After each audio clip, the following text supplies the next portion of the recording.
Welcome back to The Explainer. Today, we're tearing into a truly fascinating forensic intelligence dossier.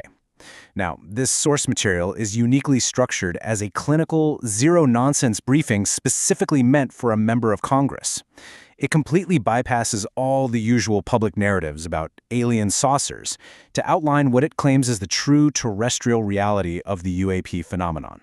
So if you're ready to look past the heavily managed talking points we hear all the time, we're going to walk through the exact documented mechanisms of this alleged cover-up, derived right out of the source material. Right out of the gate, the dossier highlights this incredibly stark contrast between the narratives sold to the public and what it claims is the highly classified truth. While the public is constantly fed this bait of crashed alien spacecraft and little green men, the source argues the true scope is entirely terrestrial. The real secret, according to the text, is all about preemptive pardons for human-engineered technology, suppressed physics, and literally trillions in missing funds. To lay it all out, the briefing systematically deconstructs the alleged cover-up into 5 distinct layers. 1. The terrestrial reality. 2. The economic quarantine. 3. The amnesty trap. 4. The legislative shell game. And 5. The corporate FOIA shield. Let's dive right in. Starting off with Section 1, the terrestrial reality, focusing on human-engineered black projects. Now, you know those massive, silent black triangles frequently reported in the skies? The ones often known by the codename TR-3B Astra? Well, the dossier argues they aren't alien at all. They're our own first-generation human weapon systems, and the proof it offers is wild. The dossier points directly to this specific publicly available patent, US 10-144-532-B2. Filed by U.S. Navy aerospace engineer Dr. Salvatore Cesar Pais between 2016 and 2019, it mathematically details an inertial mass reduction device. The document suggests this isn't some crazy science fiction concept, but an actual soft disclosure hidden right there in the public record. Let's look at the mechanics of what the text terms the Pais effect. The dossier claims these are the exact declassified schematics for a fully functional, human-built engine. The patents describe using piezoelectric crystals vibrating at extreme frequencies to create a local polarized quantum vacuum. In theory, this totally reduces the craft's inertial mass, which would allow for those extreme speeds and instantaneous directional changes we hear so much about. And to power the whole thing, a separate patent describes a compact plasma compression fusion device. The text argues this completely and perfectly explains the TR-3B's impossible flight characteristics. Moving right along to Section 2, the economic quarantine, and protecting the planetary debt engine. You might be wondering, why keep a virtually limitless energy source locked away in a vault? Well, the dossier points directly to an economic motive. It illustrates this as a massive clash of systems. On one side, we have the global petrodollar, an economic system entirely reliant on energy scarcity, fossil fuels, and central banking debt.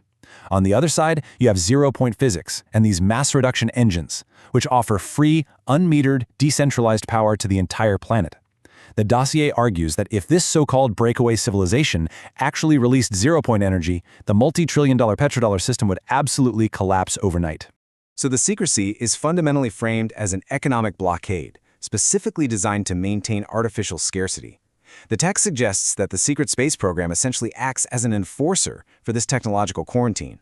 It's really not about preventing public panic over aliens at all. It's about protecting a global financial system that requires humanity to remain completely dependent on an outdated, combustion-based economy. This brings us to Section 3, the amnesty trap, which the dossier frames as a preemptive pardon for war crimes. When you hear about these new laws offering amnesty for UAP whistleblowers, like the Schumer-Rounds Amendment, the dossier demands we take a much closer look. Just look at this language from the National Defense Authorization Act, Section 1673. It established a secure reporting system for UAP incidents, offering immunity for authorized disclosures. But the source material argues this actually acts as a legal kill switch. It's framed to the public as a brave way to uncover alien life, but the text asserts it's actually designed to quietly absolve human actors from decades of illegal activities hidden away within these black projects. The dossier claims the amnesty being sought isn't about disclosure whatsoever. It acts as a get-out-of-jail-free card for 80 years of profound human atrocities.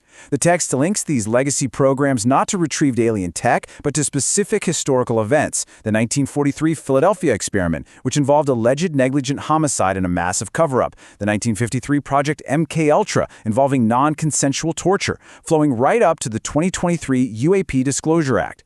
The source alleges they are essentially seeking preemptive pardons, smartly hidden within the guise of alien disclosure. And that brings us to a critical definition. The text argues that the buzzword non-human intelligence, or NHI, is essentially a psychological operation and a legislative scapegoat.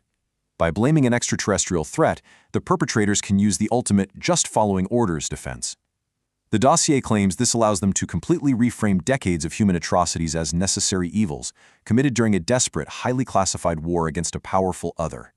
Next up, Section 4, the legislative shell game, bypassing congressional oversight. So, how exactly do you hide an entire fleet of advanced terrestrial craft from the very people elected to oversee the military? The answer, according to the source, lies right in the United States Code. When congressional committees investigate the military under Title 10, which governs standard operations subject to oversight, the military simply claims the anomalous assets actually belong to the CIA under Title 50 covert action authorities. But then, when investigations shift over to Title 50, the assets mysteriously bounce right back to Title 10 as military R&D. The dossier illustrates that this ridiculous jurisdictional shell game keeps the hardware and, more importantly, the budget permanently out of reach. And if that wasn't enough, the dossier points to the ultimate legal shield, the Atomic Energy Act of 1954, because craft like the TR-3B allegedly utilized those exotic plasma compression fusion reactors we saw in the patents earlier. This act instantly classifies the technology as restricted data. The text notes that this classification supersedes almost all presidential and congressional authority, creating a legal black hole that is managed exclusively by the Department of Energy. Finally, we reach Section 5, the corporate FOIA shield, privatizing the Black Fleet. Think about it. If the military doesn't technically own the hardware, who does? The dossier maps out what it calls the unaccountability pipeline. Step 1. The military retrieves or develops the advanced exotic hardware. Step 2. To avoid pesky oversight, the assets are legally transferred to a private aerospace corporation. Step 3. Because private corporations are entirely immune to public records requests, Total Freedom of Information Act, or FOIA, immunity is instantly achieved. The claim here is staggering. The United States government does not physically possess the operational fleet. They've simply laundered it into the private sector. So who are these corporate custodians? The sources name names. Lockheed Martin, allegedly utilizing internal codes like Configuration Lockheed or CL957 for unacknowledged projects. Boeing Phantom Works, holding patents for active camouflage and electrochromic polymers. And the Battelle Memorial Institute, a highly secretive nonprofit allegedly acting as the primary custodian for reverse engineering metamaterials. Because these private corporations utilize independent research and development protections, the dossier states that Congress literally cannot subpoena their hangars without sparking unprecedented legal battles. Okay, but how is all of this funded? The text states these operations are financed by a multi-trillion-dollar parallel financial system known as the Black Budget. These unacknowledged special access programs, or USAPs, require massive, completely off-the-books slush funds.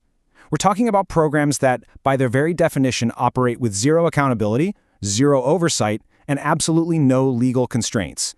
The dossier leaves its intended congressional audience with a very clear, provocative demand. Stop looking at the skies, follow the money, audit the Exchange Stabilization Fund, and seize the ledgers to expose this hidden secret space program. But for us watching right now, it leaves a really lingering question.